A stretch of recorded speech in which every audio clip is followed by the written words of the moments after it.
Hello everyone, I'm Sindhu, co-founder of Growth Circle, and in today's episode we are joined by Prekshya. Super excited to have Prekshya here. I personally benefited a lot from her. She's been my leadership coach through my back to work journey after my maternity leave when I returned to work as a director of product. And honestly, thanks to you, Prekshya, the journey was smoother. Of course, it's never easy after you restart, but it's been a seamless journey for me thanks to you. And just a quick intro, Preksha comes with 2 decades of experience in the HR space. She's worked with some big MNCs. I'll let Preksha introduce herself, and she's right now working as a leadership coach, career coach, and has been running her own consulting firm, Potential Infinite. Welcome to Growth Circle, Preksha. Thank you, Sindhu. Thank you so much.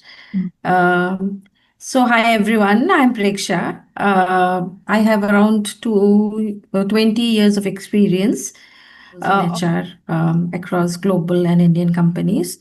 Over the last 5 years, I have been working primarily in the space of leadership coaching and psychotherapy. And I work with professionals across levels, helping them navigate career or leadership related challenges or any issues with respect to the personal growth and development.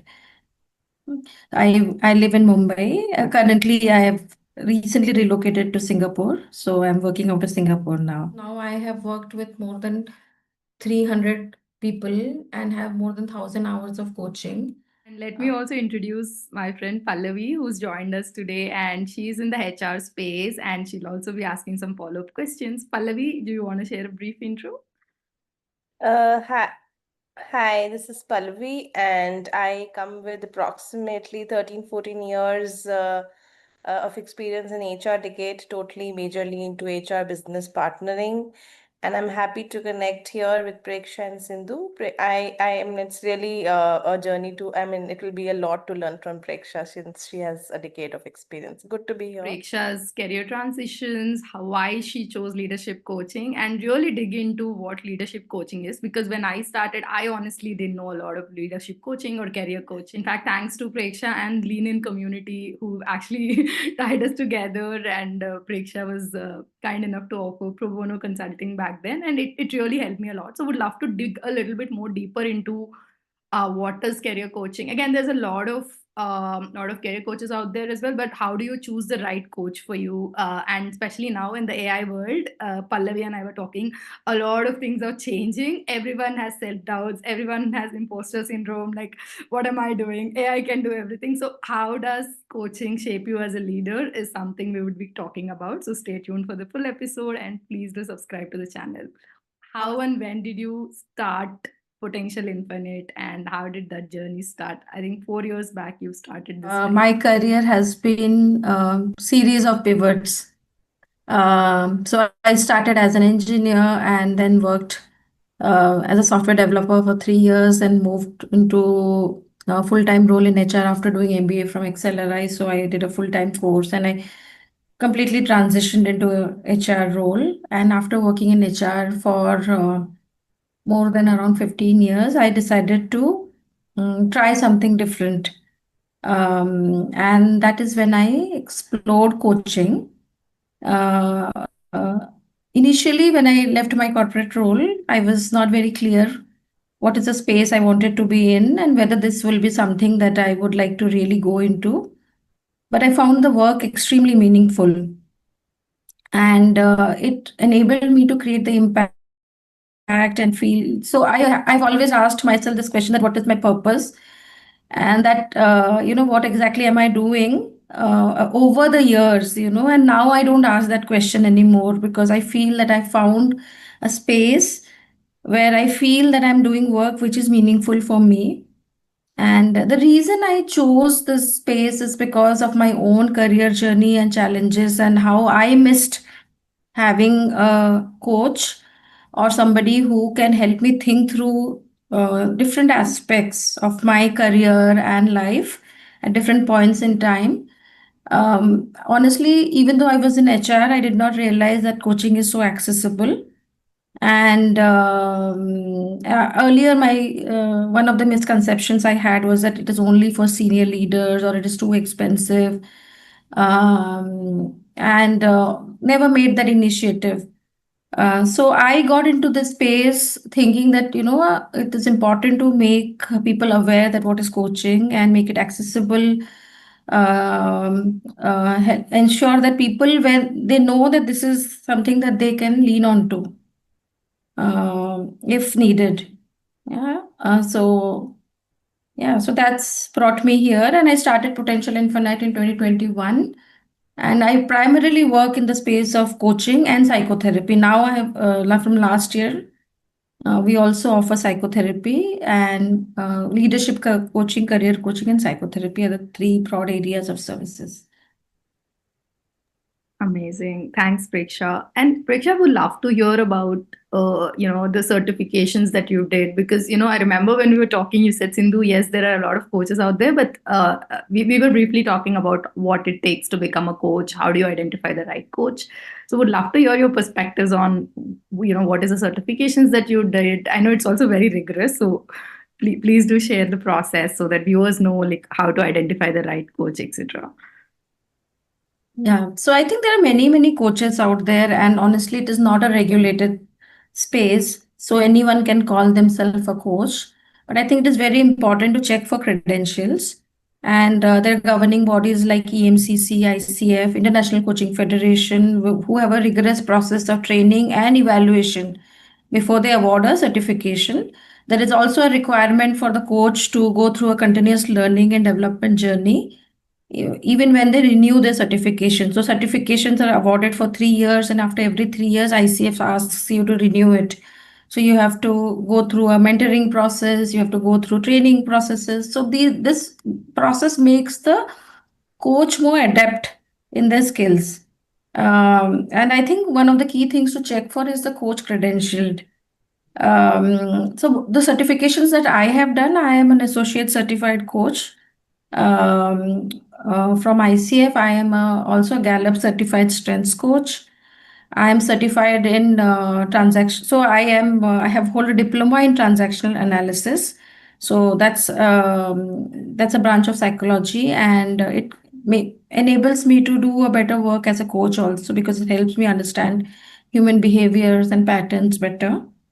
And I'm in my advanced training of transactional analysis also. So there is lots that you can do in terms of training. Most of the trainings by ICF is has to be approved by ICF. So it's not that the organization puts together anything and they can offer a certification or a degree. The ICF has to vet the program and approve it. So all these things are important things to check. Where was a person trained, whether the training is approved by ICF, how many hours of coaching does the person have. So these are important things to check. Perfect. So I'll take this one, Sindhu, now. So since I got to understand a lot of the credentials out there, and you also mentioned on the basis line that it was very very different. We were not aware about it, and hence today's generation is not too aware about the fact that leadership coaches are there or coaches are there or is it accessible. And honestly, to my mind, also it was always a very you say expensive thing to get into. So I just want to know on a very layman language, when somebody comes to you, how do you differentiate, tell them that there is one learning, there's one self digging into yourself, and then there's one coaching part. How do you get them to their level? Because I myself have attended some coaching sessions, and they make us aware, but then in the end of the series we think sometimes, have this, is this right thing or is not the right thing. So just on those lines, can you help me out there? So you see, there are many ways in which you can develop yourself. One can develop themselves, and so training. Yeah, training is definitely something that we always do. Training is always about gaining or learning something new. Yeah. So what coaching is essentially it enables you to understand yourself better as a leader. Yeah. So if you have set a goal for yourself and you need to reach that goal. The goal may be personal, it can be professional, it can be, say, a next career path, or it can be a pivot in your career, whatever it may be. Uh, Sometimes you realize that you're not able to reach, or it is quite challenging. So, what coaching does, it helps you understand that why is it challenging for you? what are the things that are factors which are internal as well as external, which may be acting, which is maybe slowing down the journey towards the goal. So it is very so coaching helps in generating self awareness. Also, coaching is very goal oriented. What we encourage people to do is to go for long term coaching sessions, which means that work for a period of 3 months, 6 months, 9 months, because then the coach also acts as an accountability partner. So what happens is that after every coaching conversation, you will come up with some awareness, plus you will come up with some actions, right? So in the absence of a coach, what will happen is that you will stay with that awareness, you may not take the action, right? And then so what the coach does is to every time you come back into the conversation, which may be at a frequency of once in 2 weeks or once in a month, we start from where we left and discuss what did you do with the learnings, what did you act on, what did you not act on, and why did you not act on it, what came in the way of acting. And that helps in making the change process easier. See, why people struggle sometimes is because awareness is fine, but then to make some behavioral changes is not so easy.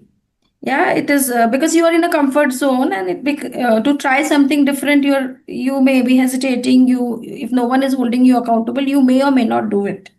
Sometimes, so that is why the in partnership with a coach, the journey is little bit more structured. There is accountability. There's somebody who is also there to always work with you wherever you're getting stuck without judgment. No one is going to question you. The coach is not going to ask questions that why didn't you do it. Of course, there will be curiosity that what came in the way, but there is no judgment, and there is always a partnership to move Perfect. forward. Perfect. So it's more focused and it's more, it'll give you more push and get you to there to what you want to achieve. Perfect. Thank you. Over to you, Sindhu.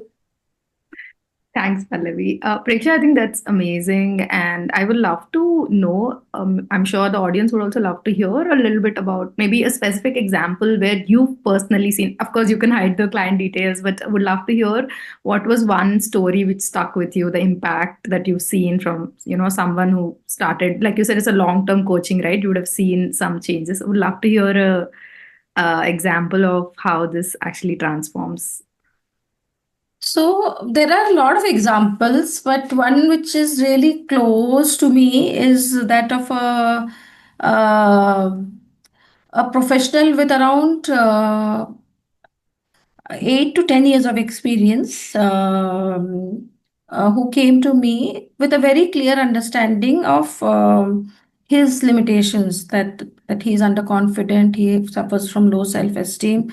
He's definitely from a good B school, one of the premier B schools in India, wanting to grow. But what he realized was happening with him in the organization is that he was working on the presentation, but the moment he was put in front of stakeholders, he would he would not be able to even present. So scared, scared of judgment, etc. He was asked to manage a team, and then there were certain beliefs that he carried that the team is not going to support him. He moved into a new organization, so that was a lot of struggle. And he came with a lot of skepticism that how can this help? Because I really know that I am aware of my challenges. But what I saw over a period of a year is a significant transformation from a point where he was not taken into important meetings to a stage where he's now leading large projects. And the CEO. So it is not that I did anything differently, but I just helped him gain confidence on himself. And try out behaviors which he was not willing to try. So do things, discuss, ideate, maybe do even role play. So in coaching, we also do small activities and talk through, do role plays, do scenario exploration and all those things. So a lot of his fears will did explode in the conversations, and then he became quite calm when he went and tried it. And as he tried things, he realized that what he thinks will not actually happen. So he's just catastrophizing a lot of things. And that is one transformation which I feel was quite significant. I was quite surprised myself to see how he moved and changed so fast within the organization, and how his perception within the organization changed so fast. So I give him a lot of credit for the growth for sure because he was willing to try. That's amazing. I think also credits to you for helping him discover through that, because I mean we've been together for 6 months, and I remember it was initially I had my doubts, but as you went through the journey, like you said, you also follow up, you make sure that you're also acting on it, right? A lot of times, we have our Yes. fears, but when you start vocalizing it, when you talk to someone who asks you those questions, you realize, oh, this is my limiting belief, and now if I work on it, I used to be very nervous presenting as well. So, like, doing these Mm. podcasts is, I guess I have to give you some credit for that, Preksha, for really bringing confidence out in me. But it's true, like, a lot of times it's in your mind, but when you start doing it, start practicing, put yourself out there, things get better, right? So, but that's great to hear about the story. And Preksha, now would love to switch gears a little bit, and we'll ask you maybe a few questions in the context of the AI era. And so, what's Mm. happening again over the last few years? It's nothing new. Automation was always out there, but now, there's all this buzz. Everyone is like, oh my God, there's so many things happening every day. You don't know everything. You have this fears that, hey, what if, I lose my job? The economy is also such that, we are hearing about layoffs and AI replacing jobs. Of course, there's a positive story as well. It improves your productivity. I think at Growth Circle, we've done some sessions on how can you leverage AI to improve productivity, because at the end of the day, it also will create jobs. Yes, there's a lot of change happening, but it can also actually be a positive momentum. I would love to hear from you. How is the future of leadership looking like in this AI era? If you have any suggestions on how to handle all of this, basis your experience. Mm. I think, see, there is no denying the fact that AI is here to stay and it is a significant part of our the way we are going to work. Organizations are going to shape up, and how they are, more and more organizations are investing in AI.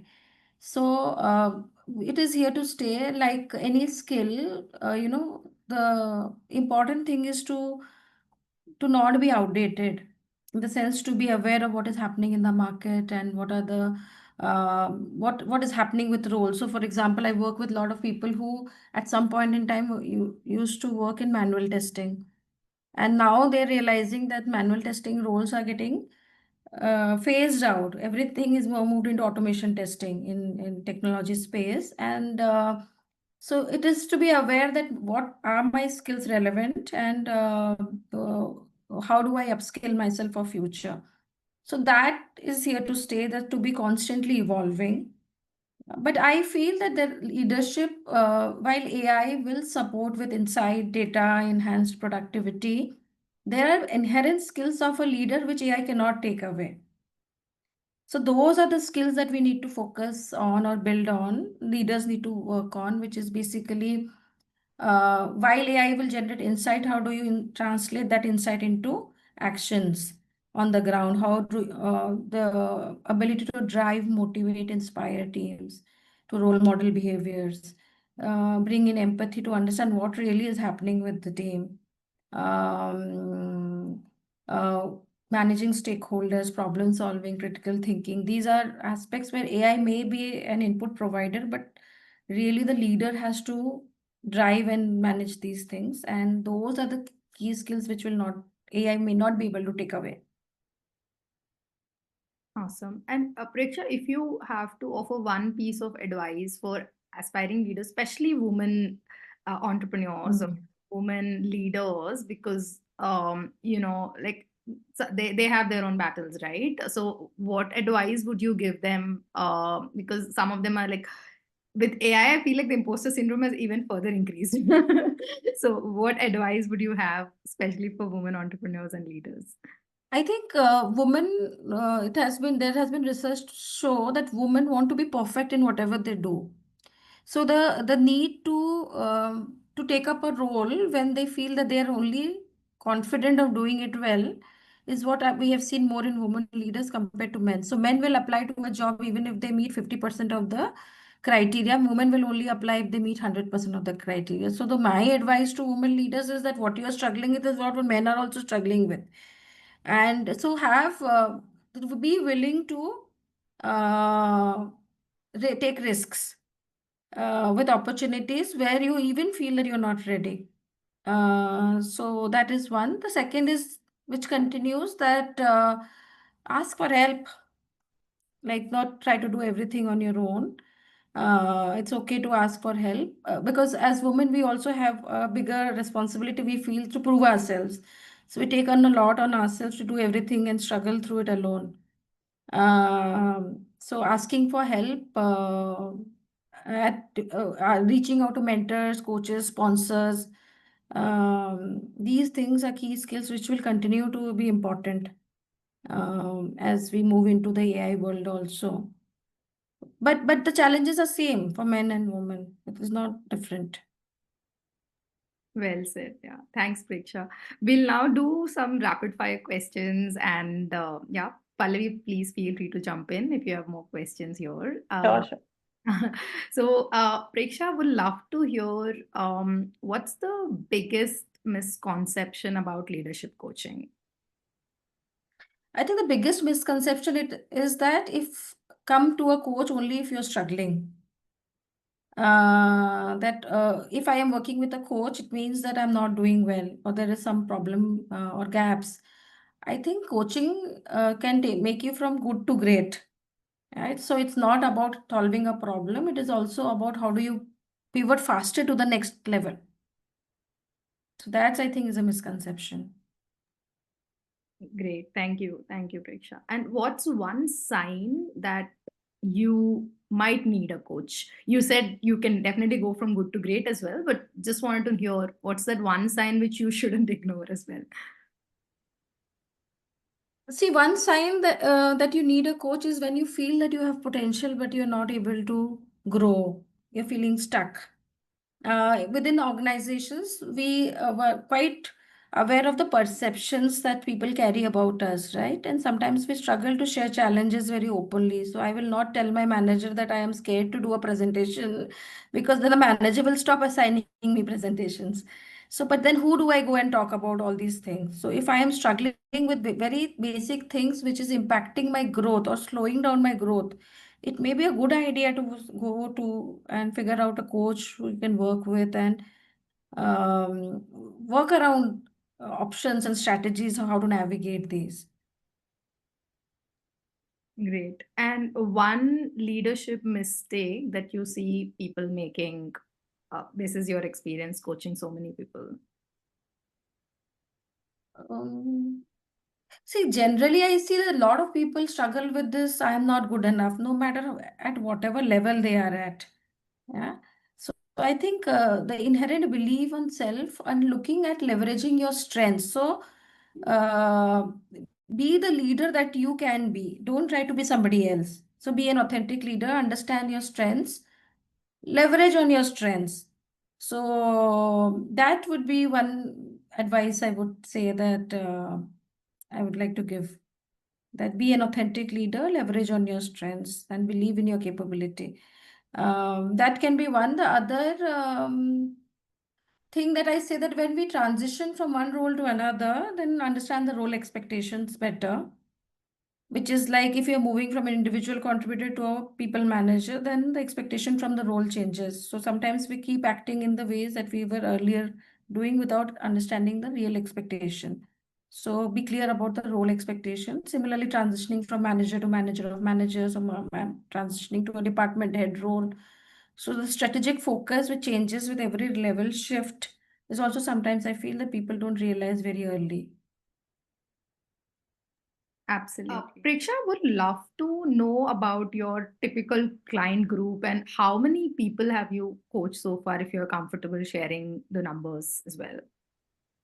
Yeah. So my typical client group are people uh, actually across the spectrum. I have coached people. So I've also coached students. I've coached people who are just starting their career to people who are at the mid to senior levels, up to 20 years of experience. So I'm realizing more and more professionals having 5 to 10 years of experience are seeking out coaches.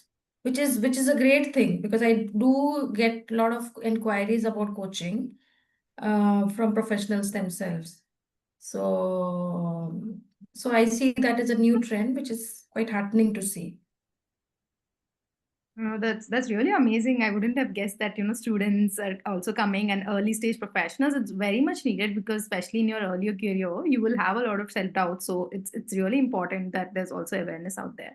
Having said that, Preksha, how do you identify who's the right coach for you? I know you've covered a few points around the certification, but how do you know, like, at the stage where I am, like, this is the right coach for me? Yeah.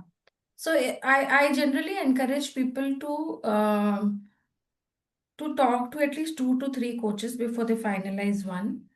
There are few factors which are important, which I feel is one is the chemistry or the level of trust or rapport that you feel with a person. Because in coaching, it is a vulnerable conversation. It is a trust-based relationship. So do you feel comfortable? And one thing to check for is what are the certifications, what kind of coaching experience that the coach has, how many clients have they worked with, what is the category of clients, what are the areas in which they have provided coaching support. Yeah. So these are the questions to ask for, and so meet a few coaches and then decide with whom what is the approach that they take, how will the sessions be structured. So these are the few basic questions which will give you some idea of which is the right coach to work with. It is a misconception that you need to work with a coach who has the same industry or the background that you have, because that's the difference between coaching and mentoring, because a coach can be from any industry. It doesn't matter. That's what we believe. Got it. And Preksha, can you talk a little bit about how organizations are also supporting these, or how leaders can also identify that, hey, like one of my team member needs a coach? How can this also be initiated at an organization level? Do you see examples of employers initiating this as well? Actually, more and more more and more organizations are offering coaching as a part of the leadership development journey. Earlier, it was not so widely used, but in the leadership development journeys, coaching becomes one leg. In addition to training or action learning projects, I am seeing that there is a trend, increasing trend, that organizations assign coaches to the participants. So that's one way the organizations are supporting. Also, there are a lot of other organizations which sign up with coaching institutes to have a bench of coaches available to their employees. Now, not many organizations are doing it, but again, it is picking up, that this trend is also picking up. So it is quite possible that you may have within your system an opportunity to work with a coach. Many companies are also developing an internal bench of coaches. So they're certifying their own leaders through ICF or one of the institutes, and having an internal bench of coaches available to their employees. So it is actually picking up, and organizations are realizing the value that coaching brings. Awesome. That's nice to hear. There's also support from your employers. So I guess audience should also be talking to their employers and knowing, if they could get some support from their organizations. Riksha, on that note, would love to hear about the benefits of coaching. Like, you mentioned organizations are also investing in this. So definitely there's value in this. So according to you, what are like the top 3 benefits of a career coach or a leadership coach? So the benefits is immense, in the sense that it will help you fast track your growth within the organization. Because the more Riksha, on that note, would love to hear you about. become aware of what are the areas that you need to focus on next level, it helps you navigate any kind of career transitions. Like, for example, you move into a new role, you change a job, you move into a new industry. So it smoothens the process of transition. So again, which enhances your productivity and effectiveness. It improves effectiveness as a leader as such, in the sense that how you manage stakeholders, how you manage your team. So your ability to create impact also gets enhanced if you take work with a coach over a long period of time. So just one question I have. So do you think that we have different roles in HR prima facie? We talk about HR business partner, HR journalist, HR operations, then you have different departments taking care of a lot of things. And now when you talk about leadership as consulting, people, corporates are tying up with the leadership coaches. So do you think there should be one role particularly as leadership coach or that will benefit an organization? I mean, do you think in the coming era that can be one role which will be helpful? I mean, if you have a full-time person looking at that aspect, do you think that will be a very good thought process for organizations? That's a wonderful question, Pallavi, and that is what uh, more and more organizations are realizing that coaching is a important skill for a leader to have. So we are now saying that how can managers be coaches, right? So more and more organizations are having an internal pool of coaches. So it may, I am not sure if there's a role like head coach, but it would be wonderful to have a head department where there is a coach and pool of internal coaches who will provide coaching support to all the employees within the organization. So that's a good insight. To this, a follow-up question I have, and it's just coming in my mind, so I'm asking. So when we say if we have a certain department, say leadership coach department or psychology department, saying, helping corporates to go to the next levels of career when we do career transitions and all, do you think if we have centralized, I'm just asking because I'm very curious about it. Do you think if we have a centralized coaching department in an organization and then they will have access to all the people out there, do you think it can sometime lead to a biased approach? Like it's HR business partners, we know what's happening in the business and what's happening in front of, like, so do you think that can turn into a biased approach, or it should be an individual body or a consultant only, or it in-house is what will be effective? What's your thought to it? Again, it is a good perspective, Pallavi. See, currently also, whether there are full-time coaches, but there are leaders who take up the role of an internal coach. Now, one of the most important element of a coaching conversation is confidentiality. Yeah. So, which is the whole premise, because if there is lack of confidentiality and non-judgment, and if I'm worried if I share my challenges, then this may be shared in, say, some other talent meeting, or it will go into my performance conversation, then coaching will not become effective. My employees will not open up. So when you're mapping coaches, if such department exists, it's very important to enforce this and then assign coaches in a way that this confidentiality aspect is not impacted. Yeah, that the coach will not have input into the performance and all other things of the employee. And so there are guidelines which ICF has put in place, like what is confidential, what can be shared, what cannot be shared, what is the role of the coach. The coach is not supposed to disclose much. Yeah. And if there is a discussion about the coachee, then the manager and the coach and the coachee, all three have to be present. Yeah. So these aspects are very important for the coaching conversation to be effective. Maybe that unconscious bias part can be defeated with an angle that they can be individual parties and not influenced by the organization. That can be one aspect to it. Thank you. I mean, I just Oh, asked in terms of yeah, so that is one that you will bring in an external party. But even now, we have three-way coaching conversations, like three-way, where the organization is the stakeholder and the sponsor and the coachee, and that there is the coach. So even now, we have a very strong contract around what will be shared by the coach, what will be disclosed to the organization. And if the manager has questions on what is happening with with his team member, then who should he reach out to? And what will be disclosed. So these very clear agreements and boundaries are required to make the conversation effective. perfect. Thank you. Thank you, Pallavi. Preksha, now talking again, going back to the AI theme, right? I wanted to know, like, there's also AI coaches out there to add to the complexity of it. Like, I think it was a very good discussion. We were talking about should you seek help internally, externally, within your network. But now, with technology evolving, there's also AI coaches. So, what is your perspective on this? Like, how do you approach it? What are the things where you could actually take help from like an AI coach versus like a, an expert coach? So yeah, so if you go, you have an AI coach, and if you input your challenges, for example, the AI will ask you, give you a certain set of prompts, and you'll respond to those prompts. So it can be, there can be some reflective questions that can be raised, and there can be some thinking that one can do through by working with an AI coach, but it will miss a very important aspect of having being able to be present with the client in a conversation. So there are a lot of things that we communicate non-verbally.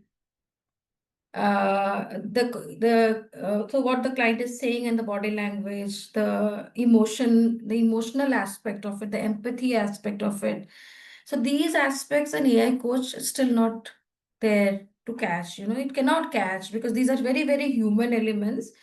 And the why coaching conversations succeed is also because of the relationship between the coach and the client, the empathy, the non-judgment, and the ability of the coach to bring an intuition into the conversation. A lot of times there will be a lot of intuition that the coach will bring in, a lot of observations, which an AI will not be able to do. So these are the aspects where a human coach will do better. But of course, asking reflective questions, helping come up with strategies, analyzing patterns, those things the AI can also support with. But without this element of a human touch, I don't think coaching can be effective. Well said. I think trust is also a major factor, right? Like, would you want to share all your personal information? Like you said, in the case of coaching, when you're sharing, there's an agreement, and that is why you also find the right person whom you can trust, right? Great. On that note, Preksha, how can leaders stay human while leveraging AI? Because AI also has a lot of benefits. It improves your productivity. As leaders, how can they, one day you're like creating all these agents and you're trying to improve the productivity. On the other hand, you also have real people, your team members whom you're coaching and working with. So how can leaders stay human while encouraging themselves and their teams to, use these tools to improve their productivity?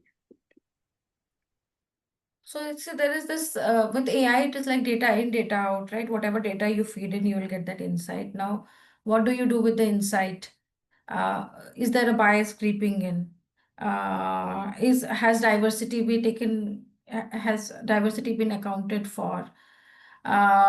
These are aspects which a leader has to be mindful of when they are working with the AI. And the most important power of a leader is the emotional intelligence, right? The ability to work with people in real time basis, understand what the individual is going through, bring in their judgment, and be aware of the other skills as a leader. So losing the human touch and over reliance on data is not going to help become effective. It can only be a partner to us. Just like a coach is a partner, AI is a partner to a leader. There are a lot of aspects which are very useful, but we just have to use it as a partner. They cannot be over reliance. It's been an honor talking to you, and thanks for bringing so much awareness around this space, especially now with the AI era, and there's so much information out there. It's really important you get the information from the right sources, right? A final question from my side: how can our audience reach out to you? You have a website. I would love to hear what are the different services that you offer if anyone is interested in reaching out to you. Yeah, and the way to reach out to me is through my website or through my LinkedIn page. So my website is www.potentialinfinite.com, and I have a LinkedIn page by the name of Prekshya Saraf Maharana. So through either of the channels, you can reach out to me. One of the areas in which I work is basically in the space of leadership coaching, career coaching, and psychotherapy. So I also provide psychotherapy services. And so these are the three broad areas. Common challenges that people come to me for is basically when they're transitioning into new role, when women are restarting their career, when women are going through transitions in their life, like they just become mothers, um, working with issues around self-esteem, confidence, stakeholder management issues, conflict management, then improving any kind of leadership effectiveness, areas of leadership effectiveness. So these are the broad areas. A lot of people also come to me seeking clarity about what next in their career. I have reached here to what next for me. So those are also aspects where I help people think through. So yeah, so these are the broad categories in the. Great. And I think you also offer a free chemistry call to figure out. Yes, yes. So yeah, so if you reach out to me, I think I always do a first discovery call and offer one first conversation free for the person to experience what coaching is like, because a lot of people don't understand what is coaching, and they don't understand what happens in a coaching conversation. So the first session I offer free so that people get a sense of what is it to work with me. And then if they choose to work ahead, then we sign a coaching agreement and take it ahead. So that's how I work. And coaching fees are not, it is quite reasonable. And I also feel that more and more people are willing to invest in their growth and development. So yeah, so it is not as believed that it is very, very expensive. So it is quite affordable. Thanks a lot, Preksha. I would highly recommend talking to Preksha if you're thinking in these terms. And I've myself gone through leadership coaching with Preksha, and she's very, very, very, very, very highly recommended from my side. And thanks, Preksha. It's been an honor featuring you. Thank you, Thanks, Sindhu, and Prekshya. thank you, Pallavi. It was really And nice to learn so much from you, and it's truly, truly inspiring. So much certification. I mean, it is truly inspiring. I mean, long way to go for all of us. Yeah. thank you, Sindhu. I'm really, really grateful for this opportunity. And I think it has really been pleasure knowing you. And I'm seeing your growth and how confidently you're doing this. Really feeling very happy to be in this space with you and with Pallavi. Thank you, Thank both of you. Thanks, Preksha. Thanks a lot. And finally, to our audience, one final call for action is please do subscribe and do reach out to Preksha if you are still thinking about what coaching is, and if you feel like you're at that point in career where you're not sure what to do. And we do feature more such inspiring stories of women entrepreneurs, leaders on our channel. So stay tuned.